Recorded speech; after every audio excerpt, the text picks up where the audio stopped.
BFM Patrimoine, l'émission 100% placement sur BFM Business. Jean-François Filiatre, comme tous les jeudis, est avec nous, en duplex bien évidemment. Bonjour Jean-François. Bonjour Cédric. Merci de nous rejoindre tout de même pour Marché gagnant. Votre sujet cette semaine ? Eh bien écoutez, je commence par une bonne nouvelle dans cette France qui réussit et que vous célébrerez dans 10 jours avec la cérémonie des BFM Awards. Alors, savez-vous Cédric que jamais le patrimoine financier des Français n'a été aussi important ? La Banque de France a sorti ses chiffres cette semaine. Je vous les donne, ils sont sans appel. Le patrimoine financier des ménages s'est établi à 5 431 milliards à la fin du second trimestre. C'est donc 0,9% de plus qu'au dernier trimestre de 2019, qui était le précédent record. Alors attention, là on parle d'épargne, et notamment peut-être d'épargne forcée, mais on parle aussi surtout du stock et de sa valorisation.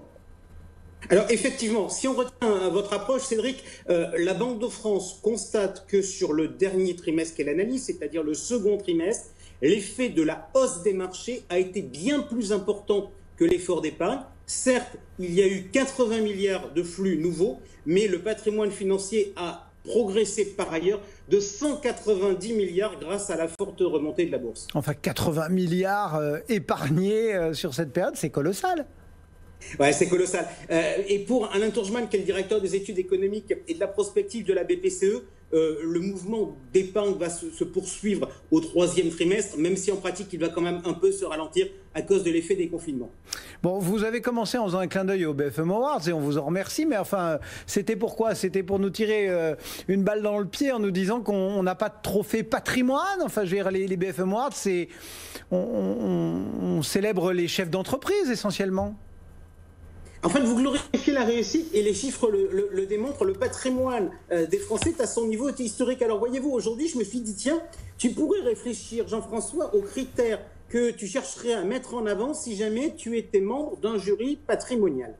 Alors, dites-nous un petit peu, justement, on est dans deux univers un peu différents. D'un côté, les sociétés, de l'autre côté, les ménages. Alors, c'est pas facile de trouver des critères. Et justement, Cédric, je vous propose d'aborder le sujet de manière un peu différente. Je mets de l'argent de côté. Eh bien, très bien, on va partir du principe que je considère la gestion de mon patrimoine comme ma petite entreprise.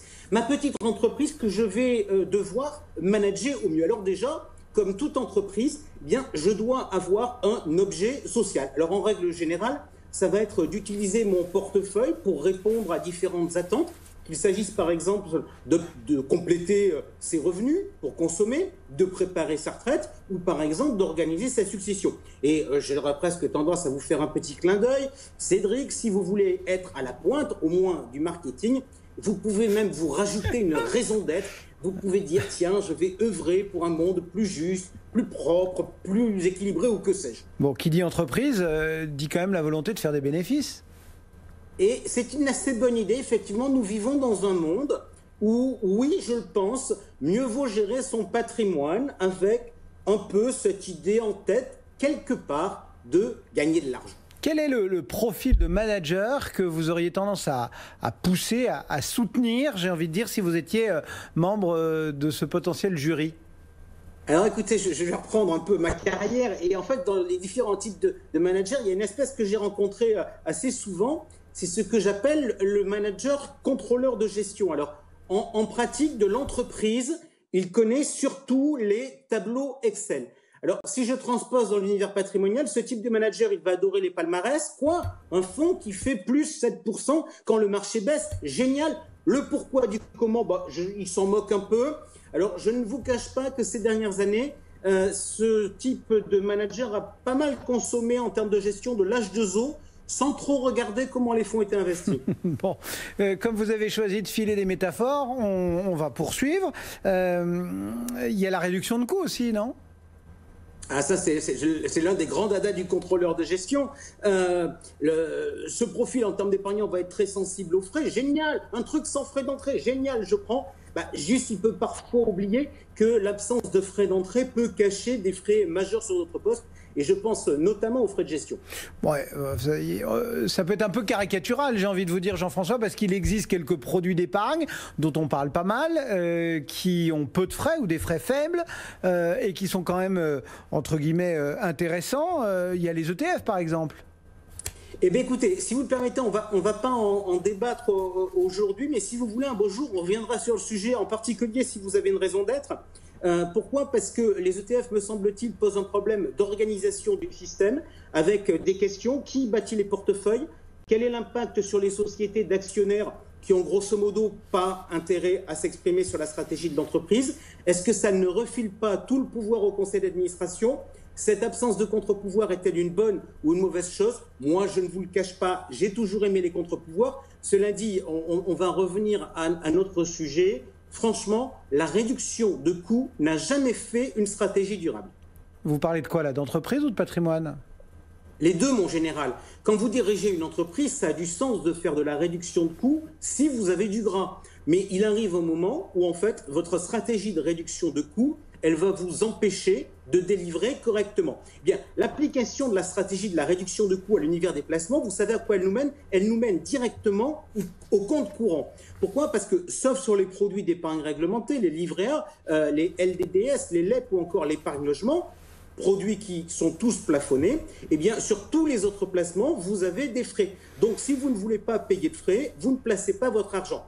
Et je me permets de faire un tout petit rappel comptable, c'est qu'un bénéfice, c'est la différence entre, d'un côté, les produits, d'un autre côté, les charges. Donc, si vous n'avez pas de dépenses et en contrepartie, vous n'avez pas de recettes, vous n'aurez pas de bénéfice. Bon, on aura compris dans votre propos qu'a priori, ce type de manager, ce profil, vous n'avez pas l'air d'être très client et de l'apprécier. Quel autre type de manager peut-on rencontrer ? Alors, j'ai vu aussi des créatifs. Alors, les créatifs, c'est des gars qui ont 40 idées à la minute, mais qui, s'ils ne sont pas bien secondés, emmènent rarement beaucoup jusqu'au bout. Alors ça, d'un point de vue patrimonial, ça peut amener deux types de comportements. Le premier, c'est d'avoir sa marotte et de ne pas vouloir en sortir. Genre, vous croyez dur comme fer que vous pouvez faire des 100 et des 1000 en faisant du trading. Donc, vous jouez, vous gagnez un peu, puis vous perdez. C'est d'ailleurs le cas le plus souvent d'après les statistiques qu'on a. Mais comme vous avez le feeling, vous êtes incapable de vous dire stop. Donc, en pratique, c'est la réalité qui finira par vous ramener sur Terre. Ouais, sauf qu'il y a des créatifs qui parfois dénichent le bon filon et ça fait plutôt des étincelles.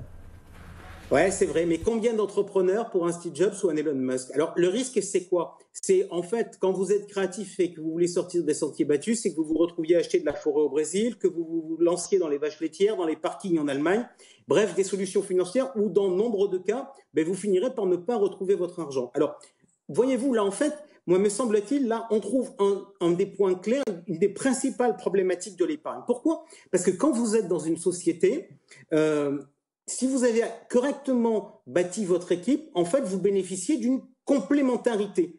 Alors que quand vous pilotez votre vous voulez dire épargne, que le créatif est un peu encadré, quoi.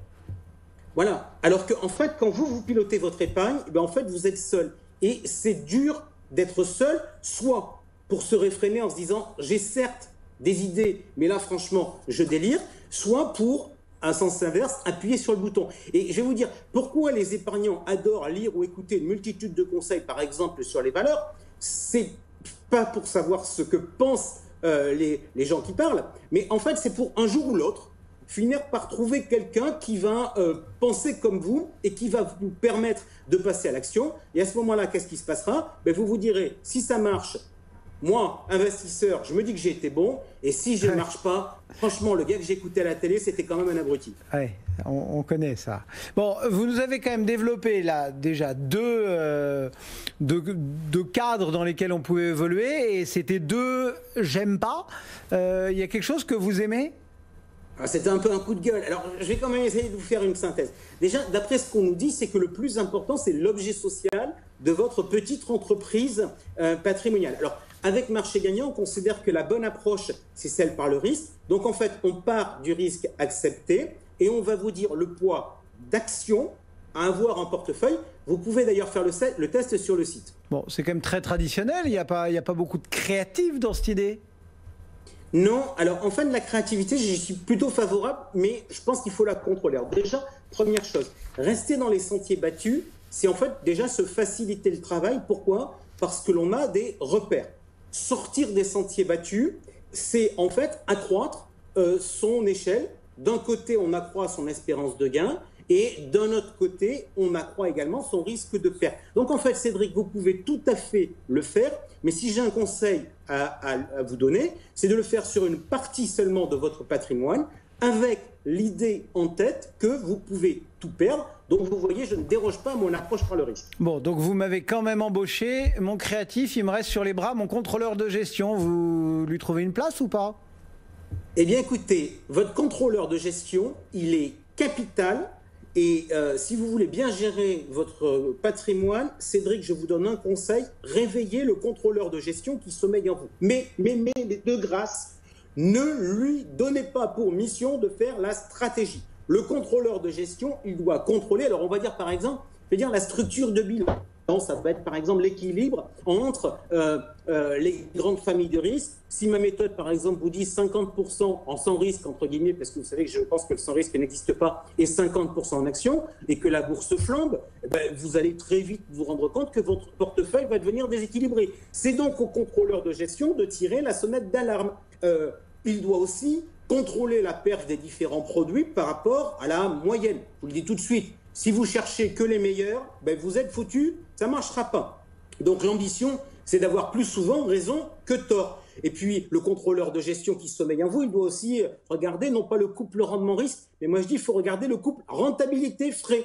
Et donc si on fait ça, en pratique, il faut brancher le contrôleur de gestion, on va dire, une fois par an quand on fait son bilan patrimonial. Bon, voilà, quelques questions imagées, bien évidemment, on l'aura compris, pour illustrer la gestion de notre entreprise patrimoniale. Oui, Jean-François ? Cédric, ouais, si vous me permettez un dernier mot pour finir, parce que je pense que l'une des clés pour réussir, c'est aussi d'être pragmatique.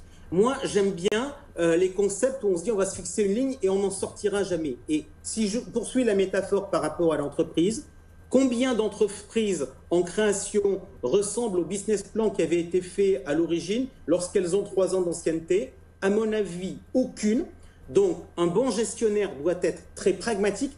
Et sur le sujet, je pense que les Français le sont, comme en témoigne leur préférence pour les produits sur lesquels ils ont peu de contraintes. Bon, vous nous dites au bout de 3 ans, c'est-à-dire qu'en fait, il faut aussi le faire avec un petit peu de longueur de vue, il faut suivre ses placements. J'aime bien la méthode que vous préconisez régulièrement chez Marché Gagnant, par exemple, sur le choix des actions. Une fois qu'on a... Parce que souvent, on a tendance à dire que les épargnants français, ils tombent un peu amoureux de leurs actions une fois qu'ils ont choisi un titre, surtout s'ils ont gagné un petit peu d'argent, ils veulent plus le laisser tomber. Alors tout le monde traîne comme ça des valeurs pendant des mois, pour ne pas dire des années. Rappelez un petit peu quelle est votre méthode une fois qu'on a choisi un titre. Tiens, par exemple, je veux acheter une action truc ce matin. Qu'est-ce que je dois faire pour m'assurer de ne pas la garder trop longtemps ? Alors moi je vais être super honnête, parce que en prenant le créatif, il y a des gens qui cherchent, on considère que bouger c'est gérer. En fait, moi, je ne crois pas du tout que bouger, ça soit géré. Je pense qu'au contraire, il faut essayer de voir les choses dans le temps. Et là où il y a une utilité à s'informer, à regarder l'émission, c'est pour la fonction contrôle de gestion. C'est-à-dire que moi, la règle qu'on donne à Marché Gagnant, elle est relativement simple. Elle consiste à dire, quand vous achetez une action, vous mettez dessus les 3 raisons pour lesquelles vous croyez au titre. Ça peut être les produits, ça peut être la qualité du management, ça peut être le dividende. Chacun va voir les choses en fonction de sa propre perception. Et là où on a besoin, une fois qu'on a fait ça, de se nourrir, c'est pour se challenger. C'est-à-dire, si vous dites, moi je crois, on va prendre un exemple tout bête, le secteur bancaire. Vous croyez au secteur bancaire parce que vous dites c'est un truc qui est super rentable parce qu'il y a des dividendes qui sont vachement élevés. Le jour où vous avez la Banque Centrale Européenne qui vous explique qu'on ne verse plus de dividendes, vous devez revoir votre stratégie. Vous devrez vous dire, voilà, j'avais un argument, mon argument il est plus valable. Est-ce que je m'entête ? Donc, est-ce que je reste dans le profil du créatif qui dit j'ai mon idée puis je ne veux pas en sortir parce que je ne suis pas encadré, ou est-ce que je remets en cause ma stratégie ? Donc on marque 3 raisons et on vérifie régulièrement que ces 3 raisons sont toujours valables, et sinon ça doit nous questionner sur une éventuelle cession. sur un mouvement. Exactement. Et l'autre fonction pour laquelle le contrôleur de gestion est utile, c'est que vous allez acheter, vous savez que la méthode, on est plutôt sur un portefeuille équipondéré. Donc ça veut dire que chaque boîte pèse 10% du portefeuille. Bien sûr. Si après une forte hausse, la boîte, elle finit par peser 15, 16, 17% du portefeuille, le contrôleur de gestion se réveille et il dit « Oh là là, 17% du portefeuille, ça commence à devenir trop important. » Et à ce moment-là, qu'est-ce qu'il faut faire? Il faut prendre ses bénéfices. Merci beaucoup Jean-François. On se retrouve tout à l'heure pour répondre aux questions des auditeurs. Je vous rassure, il y en a. Et on vous retrouve donc en fin d'émission depuis Marché Gagnant. Merci Jean-François.